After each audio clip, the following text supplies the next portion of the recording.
CAA से किसे सबसे ज्यादा फायदा, किस पर असर नहीं, जाने 10 बड़े सवालों के जवाब। लोकसभा चुनाव से पहले केंद्र सरकार ने सिटीजनशिप अमेंडमेंट एक्ट यानी सीएए लागू कर दिया है।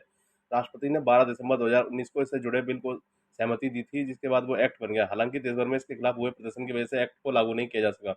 आज बात करते हैं कानून से जुड़े 10 सबसे ज्यादा सवाल और उनके जवाब। लोकसभा चुनाव से पहले केंद्र सरकार ने सिटीजनशिप अमेंडमेंट यानी एक्ट यानी सीएए लागू कर दिया। 31 दिसंबर 2014 से पहले पड़ोसी देशों से भारत आए हिंदू, सिख, बौद्ध, जैन, पारसी और ईसाई समुदाय के लोगों को भारतीय नागरिकता मिलेगी। हालांकि इस कानून के लागू होने के बाद मन में कई ऐसे सवाल आ रहे हैं जिनके जवाब मालूम होने जरूरी है। आइए जानते हैं कि सीएए से सबसे ज़्यादा फायदा किसे होगा, मुसलमानों को इसमें शामिल क्यों नहीं किया गया है, क्यों क्या इससे किसी भारतीय को की नागरिकता को खतरा है, और पिछली सरकारों के नागरिकता संशोधन से सीएए 2019 कितना अलग है। सीएए से सबसे ज्यादा फायदा किसे मिलेगा। राज्यसभा में सीएए बिल पास पेश करते हुए केंद्रीय गृह मंत्री अमित शाह ने इसे धार्मिक अल्पसंख्यकों के लिए आशा की एक नई किरण बताया था। उन्होंने कहा था कि सीएए का उद्देश्य दशकों से धार्मिक उत्पीड़न झेलने वाले लोगों को भारतीय नागरिकता देकर सम्मानजनक जीवन जीने का मौका है। इसका सबसे ज्यादा फायदा पाकिस्तान, बांग्लादेश और अफगानिस्तान के अल्पसंख्यक समुदाय को होगा। सिर्फ पाकिस्तान, बांग्लादेश और अफगानिस्तान के अल्पसंख्यक समुदाय को क्यों शामिल किया गया। 2019 में बिल पेश करते समय गृह मंत्री अमित शाह ने इस सवाल पर सदन में बयान दिया। इससे पहले अलग अलग समय पर युगांडा, श्रीलंका जैसे देशों से आए शरणार्थियों को नागरिकता दी गई है। अब पाकिस्तान, बांग्लादेश और अफगानिस्तान को शामिल नहीं किया गया है, और इस बार सीएए के जरिए 3 देशों से धार्मिक उत्पीड़न के चलते भारत आए प्रवासियों को नागरिकता देने पर विचार किया गया है। मुसलमानों को इसमें शामिल क्यों नहीं किया गया। सीएए के विरोध की एक बड़ी वजह एक थी कि इसमें मुसलमानों को शामिल नहीं किया गया है। सरकार का कहना है कि मुसलमानों को इसलिए शामिल नहीं किया गया है क्योंकि उन्हें उन उन इस्लामिक देशों में धार्मिक उत्पीड़न का सामना नहीं करना पड़ता। आधिकारिक आंकड़े मुस्लिम बहुल पड़ोसी देशों से बड़े पैमाने पर अल्पसंख्यकों के पलायन की गवाही देते हैं। 1947 में पाकिस्तान में अल्पसंख्यक ज़्यादातर हिंदू और सिख आबादी का लगभग 23% थे। आज वो लगभग 5% है। हिंदू लगभग 1.65% ही रह गए हैं।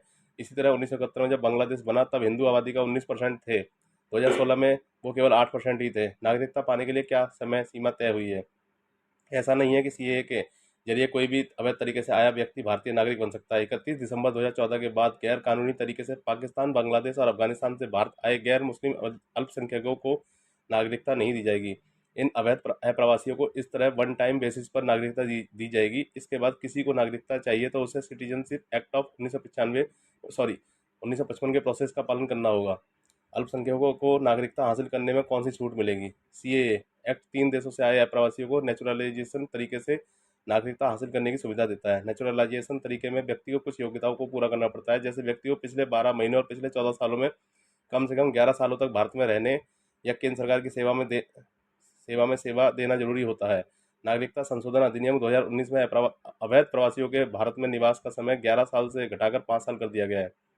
मोदी सरकार का सीएए 2019 पिछली सरकारों के नागरिकता संशोधन संशोधन से कितना अलग है।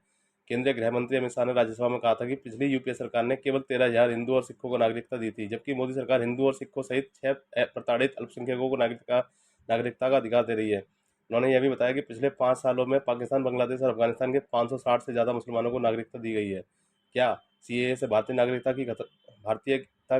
नागरिकता को खतरा है। नागरिकता कानून से दूसरे देशों से आए पीड़ित लोगों को भारत की आज़ादी नागरिकता दी जाएगी। भारत के किसी भी नागरिक, चाहे वो किसी भी धर्म का हो, उनकी नागरिकता पर सीएए का कोई असर नहीं होगा। अमित शाह ने भी इस बात पर जोर देकर कहा था। इसका उद्देश्य किसी की नागरिकता छीनना नहीं बल्कि नागरिकता देना है। देश में किन जगह लागू नहीं होगा सीएए। भले ही सीएए राष्ट्रीय स्तर पर लागू है, लेकिन देश के कुछ क्षेत्रों पर लागू नहीं होगा। ये है संविधान की 6ठी अनुसूची में शामिल असम, मेघालय, मिजोरम और त्रिपुरा के आदिवासी क्षेत्र, और वो राज्य जो बंगाल ईस्टर्न फ्रंटियर रेगुलेशन 1873 के तहत इनर लाइन परमिट द्वारा नियंत्रित किए जाते हैं। इनर लाइन परमिट भारतीय नागरिकों सहित सभी व्यक्तियों को अरुणाचल प्रदेश, मिजोरम और नागालैंड की यात्रा को नियंत्रित करता है। विदेश से आए मुसलमानों को कैसे मिल सकती है नागरिकता। भारत की नागरिकता का मामला गृह मंत्रालय के अधीन आता है। सिटीजनशिप एक्ट ऑफ 1955 2003 में संशोधित